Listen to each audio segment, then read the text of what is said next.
Pertanyaan selanjutnya yaitu adalah direct labor budget. Tujuannya adalah untuk menentukan berapa direct labor cost yang akan dibebankan ke setiap jenis produknya. Caranya, DL base atau direct labor base-nya dikali dengan direct labor rate-nya. Untuk PT Kreasi, ini menggunakan direct labor base berupa direct labor hour.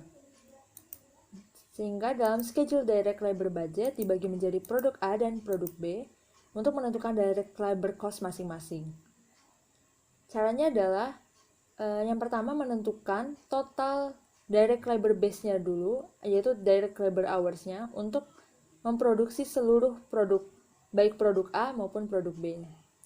Jadi, untuk produk A, dengan cara mengalihkan quantity produce, yaitu sebesar 7.050 unit, dikali dengan hour per unit, atau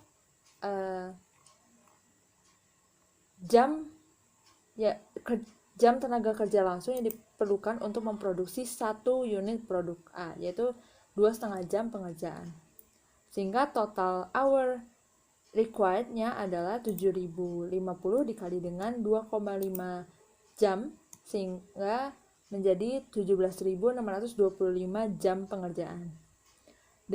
Kemudian direct labor hour sebagai direct labor base-nya ini dikali dengan direct labor rate-nya. Direct labor rate untuk produk A adalah sebesar Rp13.000 per labor hour. Dan total direct labor cost yang akan dibebankan ke produk A adalah 17.625 jam dikali dengan Rp13.000, yaitu Rp229.125.000.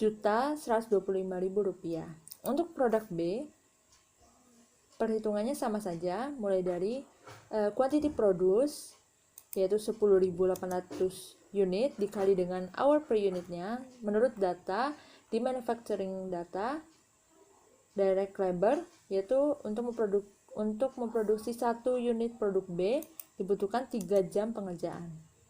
Sehingga total jam pengerjaannya adalah 10.800 dikali dengan 3 jam pengerjaan, yaitu 32.400 jam pengerjaan. Dikali dengan direct labor rate-nya. Untuk produk B, rate per labor hour-nya itu Rp15.000. Sehingga total direct labor cost yang akan dibebankan ke produk B adalah 32.400 jam dikali Rp15.000, yaitu Rp486 juta. Jadi total direct labor yang terjadi di PT Kreasi untuk memproduksi seluruh produknya adalah Rp715.125.000. Pertanyaan yang keempat yaitu adalah cost of goods manufacturing budgeted and income statement budgeted. Untuk cost of goods manufacturing budgeted, tujuannya adalah untuk menentukan total manufacturing cost-nya. Total manufacturing cost itu terdiri dari DM ditambah dengan DL ditambah dengan FOH-nya. Untuk DL, kita sudah mengetahui total direct labor cost-nya per produknya, yaitu dari schedule direct labor budget sebelumnya. Untuk direct material cost-nya, kita bisa mencari tahu dengan schedule cost of material required for production budget. Jadi, untuk produk A, total material X yang akan dibebankan, total cost of material X yang akan dibebankan ke produk A dicari dengan cara mengalihkan unit of material X yang dibutuhkan untuk memproduksi seluruh produk A. Itu kita lihat dari direct material budget ini, yaitu sebesar 70.500 unit dikali dengan unit cost of material X-nya. Dari data manufacturing, dari inventory data, kita tahu bahwa material X unit cost-nya adalah Rp2.000. Sehingga total material X yang dibebankan ke produk A adalah 70.500 unit dikali Rp2.000, yaitu Rp141 juta. Untuk material Y-nya, yang cost of material Y yang akan dibebankan ke produk A, yaitu mengalihkan unit of material Y yang dibutuhkan untuk memproduksi seluruh produk A, yaitu dari direct material budget. Kita tahu di sini 42.300 unit dikali dengan unit cost of materialnya. Sesuai data di inventory data, unit cost untuk material Y-nya adalah Rp3.000, sehingga totalnya adalah sebesar Rp126.900.000. Jadi, total cost of material, baik dari material X maupun material Y yang akan dibebankan ke produk A adalah 141 juta ditambah dengan 126.900.000 yaitu 267.900.000 rupiah. Ini kita bold. Setelah itu, untuk produk B, perhitungannya pun sama dengan cara mengalihkan unit of material X yang dibutuhkan dari direct material budgetnya ada 86.400 unit dikali dengan unit cost of material X-nya Rp2.000 sehingga totalnya adalah Rp172.800.000 dan untuk material Y-nya yaitu 54.000 unit material Y dikali dengan cost per unitnya Rp3.000 sama dengan 162 juta rupiah. Jadi total cost of material baik dari material X maupun material Y yang akan dibebankan ke produk B adalah sebesar Rp334.800.000. Dan total cost of material untuk masing-masing material adalah sebesar 140 untuk material X 141 juta ditambah dengan 172.800.000 rupiah yaitu 313.800.000 rupiah dan untuk material Y 288.900.000 rupiah. Jadi total cost of material secara keseluruhan adalah yang akan dibebankan ke seluruh produk PT Kreasi yaitu 602.700.000 rupiah. Selanjutnya adalah menentukan factory overhead cost-nya dengan cara mengalihkan quantity produce-nya dikali dengan factory overhead rate-nya. Untuk produk A, unit produce-nya adalah kita lihat dari production budget yaitu sebesar 7.050 unit dikali dengan rate-nya ada di data mengenai inventory manufacturing data bagian factory overhead yaitu ada Rp22.000 per unitnya sehingga total FOH yang akan dibebankan ke produk A adalah Rp155.100.000. Untuk produk B, unit produce-nya adalah sebanyak 10.800 unit dan dikali dengan rate-nya di data adalah sebesar Rp25.000 per unit. Jadi total FOH untuk yang akan dibebankan ke produk B adalah 270 juta. Dan total FOH yang akan dibebankan ke seluruh produknya adalah Rp425.100.000.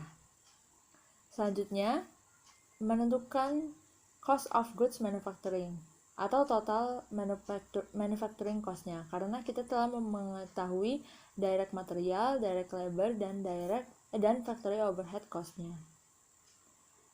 Untuk produk A, direct material totalnya yang akan dibebankan adalah sebesar Rp267.900.000. Direct labor-nya adalah sebesar Rp229.125.000 dan factory overhead-nya adalah Rp155.100.000. Jadi total manufacturing cost untuk produk A adalah direct material ditambah dengan direct labor ditambah dengan factory overhead yaitu Rp652.125.000. Untuk produk B juga sama, materialnya kita ambil dari cost of material required for production budget ditambah dengan direct labor-nya yaitu 486 juta dan factory overhead-nya yaitu 270 juta rupiah. Sehingga total manufacturing cost untuk produk B-nya adalah 1.090.800.000 rupiah. Jadi total manufacturing cost untuk kedua produk adalah Rp1.742.925.000. Setelah ini kita bisa menentukan unit cost per produknya. Untuk produk A, unit cost-nya itu dicari dengan cara manufacturing cost-nya dibagi dengan unit produce-nya adalah sebanyak 7.050 unit, yaitu sehingga unit cost-nya adalah Rp92.500. Dan untuk produk B, total manufacturing cost-nya dibagi dengan total produk yang akan diproduksi, yaitu 10.800 unit, sehingga unit cost-nya adalah Rp101.000. Yang terakhir adalah menentukan budgeted income statement. Budgeted income statement ini sama seperti income statement strukturnya, hanya saja budgeted income statement ini sebagai perencanaan atau anggarannya. Yaitu mulai dari salesnya itu bisa kita dapatkan datanya dari sales budget, yaitu totalnya adalah 3.250.000.000. Dan untuk cost of goods sold-nya bisa kita tentukan menggunakan equity concept, yaitu input sama dengan output. Inputnya yaitu beginning inventory ditambah dengan cost of goods manufactured, lalu kemudian dikurangi dengan ending inventory akan menghasilkan cost of goods sold. Jadi untuk beginning inventory-nya kita hitung tiap produknya. Menurut data, ini datanya dipindahkan ke sini agar memudahkan.